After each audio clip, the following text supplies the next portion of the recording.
మోకాల నొప్పులకు ఎటువంటి సర్జరీ లేకుండా ఎపియాన్ పెయిన్ క్లినిక్ అందిస్తున్న అత్యాధునిక చికిత్స. Hi, welcome to Suman TV. Asthma, allergy ఈ ప్రాబ్లం ప్రతి ముగ్గురులో ఒకళ్ళను ఎంతో ఇబ్బంది పెడుతున్న ప్రాబ్లం.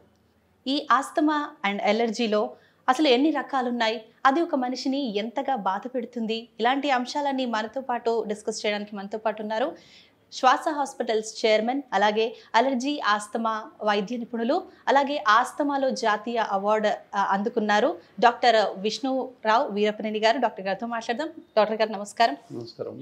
ఎస్, ఆస్తమా అలర్జీ అంటే బేసిక్గా నాకు వచ్చిన క్వశ్చన్ ఏంటంటే డాక్టర్ గారు, ఆస్తమా అలర్జీ రెండు ఒకటేనా అనేది ఒకటి, అండ్ అసలు ఈ ఆస్తమాలో ఎన్ని రకాలుగా ఉన్నాయి, అదొక మనిషిని ఎంతగా బాధ పెడుతుందంటారు అసలు? ఇది చాలా ఇంపార్టెంట్ టాపిక్ అమ్మా. ఓకే, అంటే ప్రపంచవ్యాప్తంగా కామనెస్ట్ హెల్త్ ప్రాబ్లం ఏంటి అని అంటే అలర్జీ, ఆస్తమానే కామనెస్ట్ హెల్త్ ప్రాబ్లం. ప్రతి ముగ్గురిలో ఒకళ్ళకి ఏదో ఒక అలర్జీ ఉంటుంది. అంటే మనకి ఏదో ఒకటి అలర్జీ అంటే ఎట్లా చెప్తే అర్థమైంది అంటే కళ్ళు దురద ఉంటాయి కొంతమందికి, దాన్ని అలర్జిక్ కంజంక్టివైటిస్ అంటాం. కొంతమందికి తుమ్ములు వస్తూ ఉంటాయి, అలర్జిక్ రైనైటిస్ అంటాం.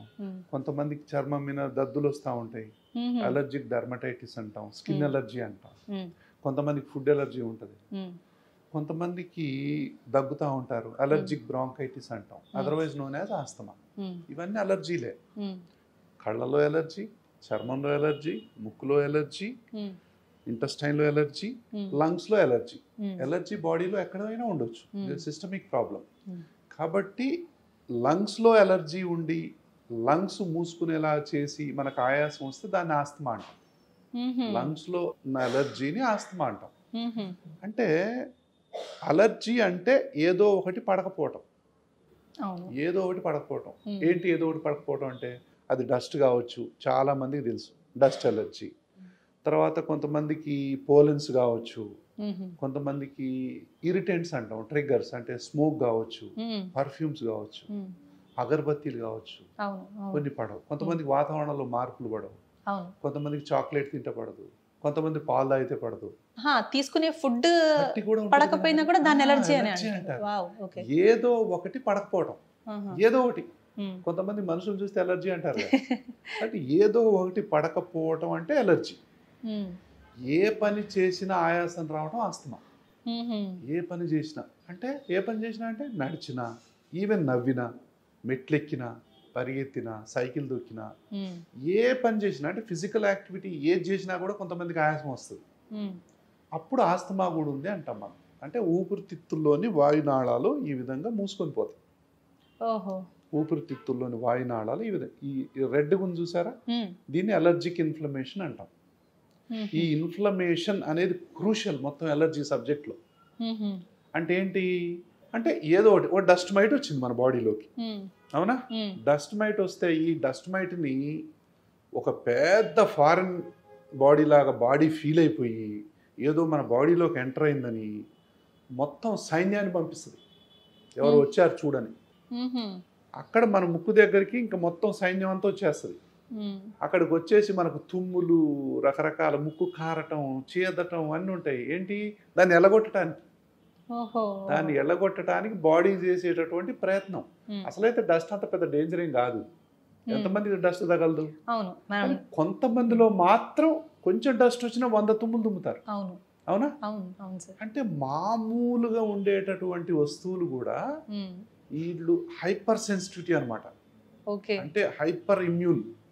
అంటే ఎంత సెన్సిటివ్ ఉంటారంటే ఒక్క డస్ట్ మైట్ వచ్చినా కూడా 100 తుమ్ములు తుమ్ముతారు. అంత హైపర్ సెన్సిటివ్ ఉంటారు కొంతమంది. సో ఇది హైపర్ సెన్సిటివిటీ రియాక్షన్ అంటాం.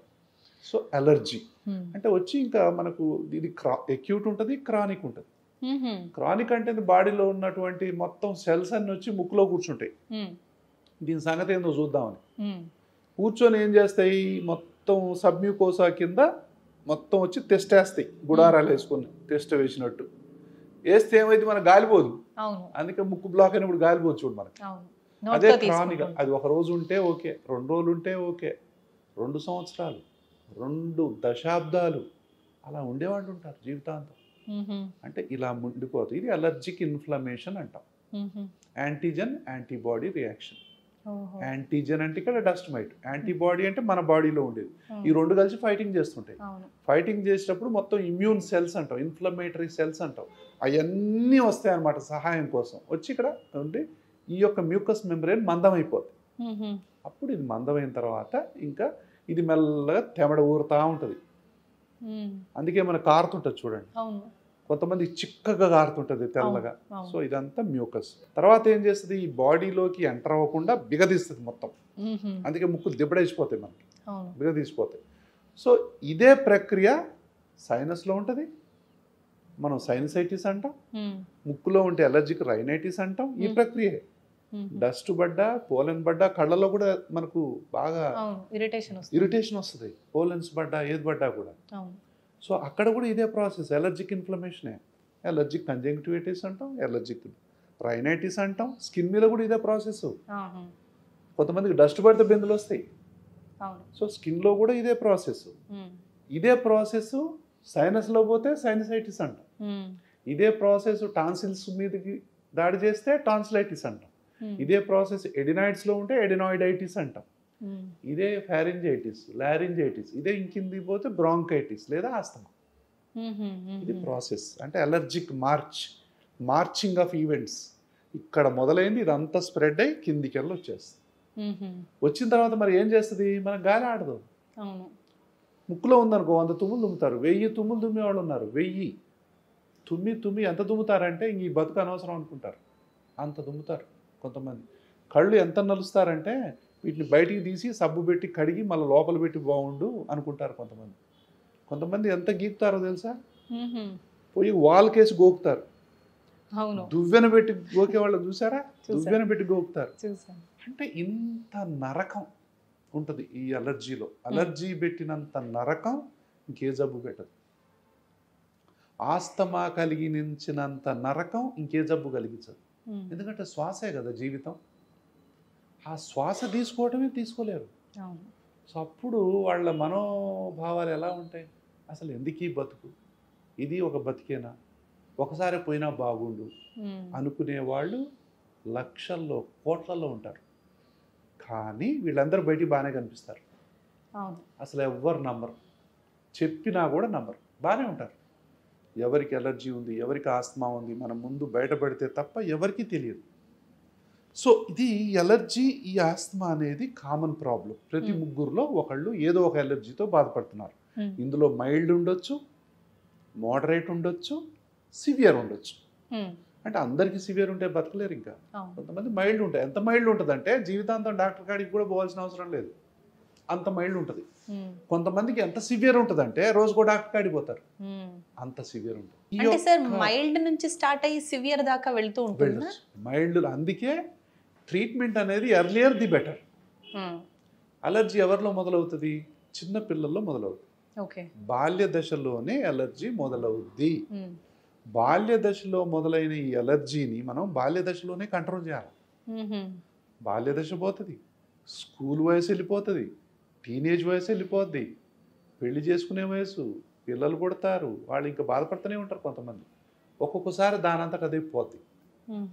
సో ఆస్తమా పోద్ది. అమ్మ చిన్నప్పుడు అంతా బాధపడ్డాను కానీ సార్, పెద్ద నాకు ఎందుకోసారి పోయింది సార్ అంటారు కొంతమంది. ఎందుకని అలా పోతుంది? అది కొంతమంది అవుట్ గ్రో ఆస్తమా, వాళ్ళకు న్యాచురల్ ఇమ్యూనిటీ వస్తుంది, కొంతమందికి తగ్గిపోతుంది.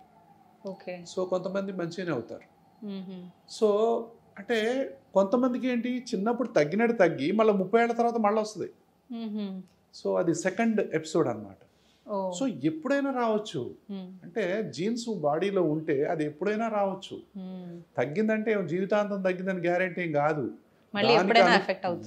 దానికి అనుకూలమైన ఎలర్జెన్స్కి ఎక్స్పోజ్ అయినప్పుడు, ఆ డస్ట్కో, ఆ పొల్యూషన్కో, ఆ వృత్తిలోనో, లేకపోతే వాళ్ళు పనిచేసే ఏరియాలో ఉన్నటువంటి వాతావరణాన్ని బట్టో ఎప్పుడైనా బయటికి రావచ్చు.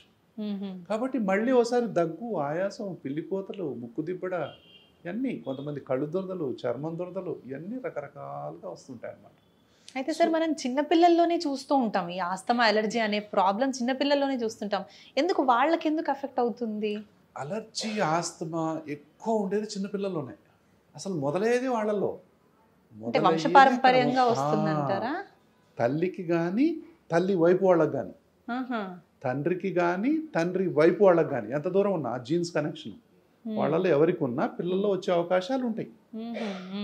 ఓకే, సో వీళ్ళల్లో ఈ అలర్జీ ఆస్తమా ఇది వచ్చినప్పుడు ఈ పుట్టిన తర్వాత 3వ నెల నుంచే సిమ్టమ్స్ కనపడతాయి. చిన్న పిల్లలు 3వ నెల పిల్లలు 3వ నెల నుంచే. చాలా మంది తెలియదు. ఫస్ట్ డయాగ్నోజ్ ఎవరు చేస్తారు? తల్లి చేస్తుంది.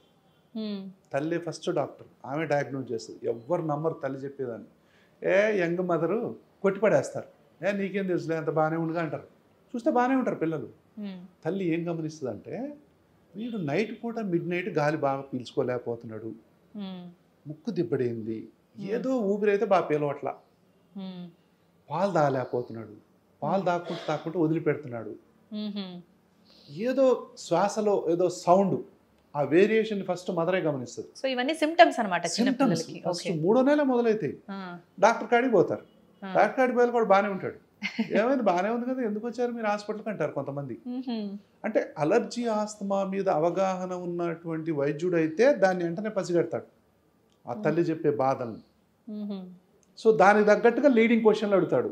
నైట్ ఎక్కువ ఉంటుంది కదమ్మా అంటే, అవును సార్ నైట్ ఇప్పుడు డాక్టర్ చూస్తే బాగుండు అనుకుంటుంది తల్లి.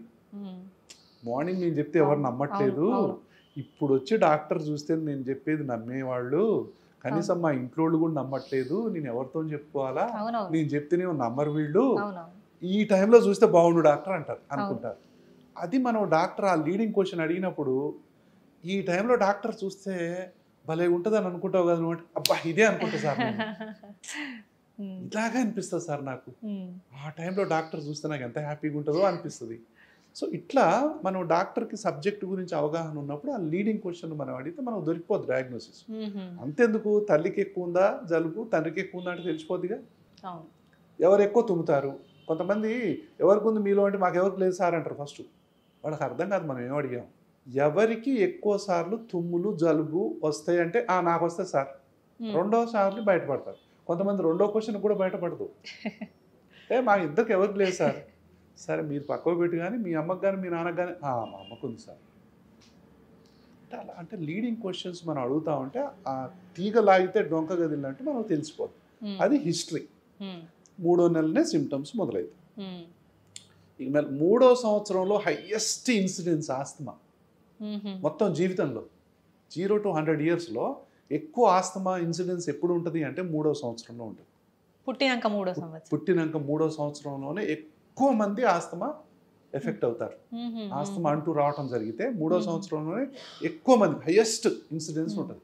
అంటే సార్ ఇక్కడ మనకి ఒకవేళ మన వంశంలో ఎవరికి లేకుండా మనకు మాత్రమే వచ్చింది అన్న కేసెస్ ఉంటాయా? ఉంటాయి. బట్ జనరల్గా ఏంటంటే కొంతమంది అనుకుంటారు అంత మొదలైంది అనుకుంటారు, కానీ బట్ ఇప్పుడు వాతావరణం పరిస్థితులు వాటి వల్ల కొంతమందికి దాన్ని రియాక్టివ్ ఎయిర్వే డిజీజ్ అంటున్నాము. సో ర్యాడ్స్ అని ఇప్పుడు ఫ్యూమ్స్ ఎక్స్పోజ్ అయ్యారండి. కొంతమంది చిన్నప్పుడు సాంబ్రాణి పొగ పెడుతున్నారుగా, అవునా? ఈ సాంబ్రాణి పొగని ఆ పొగని కొంతమంది వెంట్రుకలు కాల్చి పెడతారు పొగ. ఇందులో ఎన్ని ప్రాక్టీస్లో రకరకాల పొగలు. తర్వాత పిల్లలకు ఎక్కడ రంధ్రాలు కనపడితే అక్కడ నూనె వేస్తారు. ముక్కులో ఉంటే ముక్కులో వేస్తారు, కళ్ళల్లో ఉంటే కళ్ళల్లో వేస్తారు, చెవులు ఉంటేనేమో నీళ్లు పట్టుకొని పుక్కిలి చూస్తుంటారు. చెవులు ఇయర్ డ్రమ్స్ అని పగిలిపోతాయి, చెవులు నూనె వేస్తుంటారు, ఎక్కడ రంధ్రం కనపడితే అక్కడ వేస్తారు. ఇది తప్పు. ముక్కులో నూనె వేస్తే న్యూమోనియా దారితీస్తుంది. సో ఇవన్నీ కూడా చిన్నపిల్లల్లో దానివల్ల కూడా మనకు లంగ్స్ అనేది అవి ఇలాగే సిమ్టమ్స్ కనపడవచ్చు. కానీ జనరల్గా తల్లిదండ్రులు ఉంటాయి కానీ మనకు సిమ్టమ్స్ కనపడవు. ఉంటాయి, ఆస్తమా ఎక్కడో చోటు ఉంటుంది, బట్ మనకి హిస్టరీ వాళ్ళు మనకు అడగటం రాకను, వాళ్ళకు చెప్పడం తెలియకను మనం మిస్ అవుతాం, కానీ ఎక్కడో చోట ఉంటుంది. సో ఇట్లా పసిపిల్లల్లో మొదలవుద్ది, స్కూల్ ఏజ్, టీనేజ్, ఇట్లా రకరకాల ఏజ్లో 0 to 100 years ఎప్పుడైనా రావచ్చు, ఎప్పుడైనా తగ్గిపోవచ్చు, మళ్ళీ ఎప్పుడైనా కనపడవచ్చు. అది మైల్డ్గా ఉండొచ్చు, మోడరేట్ ఉండొచ్చు, సీరియస్ సివియర్ ఉండొచ్చు. సో ఆస్తమా వల్ల డెత్స్ కూడా అవుతాయి, ఫైటల్ ఆస్తమా అంటాం. అంటే అందుకనే ఎర్లియర్ ది బెటర్. సో అట్లా అంటే చిన్నపిల్లల్లో ముఖ్యంగా బాల్య దశలో ఆస్తమా ఏం చేస్తుంది, గ్రోత్ ఆపేస్తుంది. అంటే ఎదిగే మొక్క మీద బరువు పెట్టడంతో సమానం చిన్నపిల్లల్లో ఆస్తమా అంటే. గ్రోత్ ఆగిపోద్ది, యాక్టివిటీస్ ఆగిపోతాయి, పాపం స్టడీస్ ఆగిపోతాయి. అవును స్టడీస్ మీద కూడా ఎఫెక్ట్. అవును ఇట్లా రైట్. ఏ వయసులో దేని ఎఫెక్ట్ ఉంటాయి అనేది మనం ఒక్కొక్క దాంట్లో తప్పకుండా మనం తప్పకుండా విపులంగా డాక్టర్ గారు. చర్చిద్దాం. అండ్ ఆస్తమాకి అలర్జీకి ఉన్న డిఫరెన్స్ ఏంటి, అవి ఒక మనిషిని ఎలా బాధ పెడతాయి అనేది చాలా క్లియర్గా మా వ్యూవర్స్కి ఎక్స్ప్లెయిన్ చేశారు. Thank you so much doctor గారు. థ్యాంక్ యూ అండి.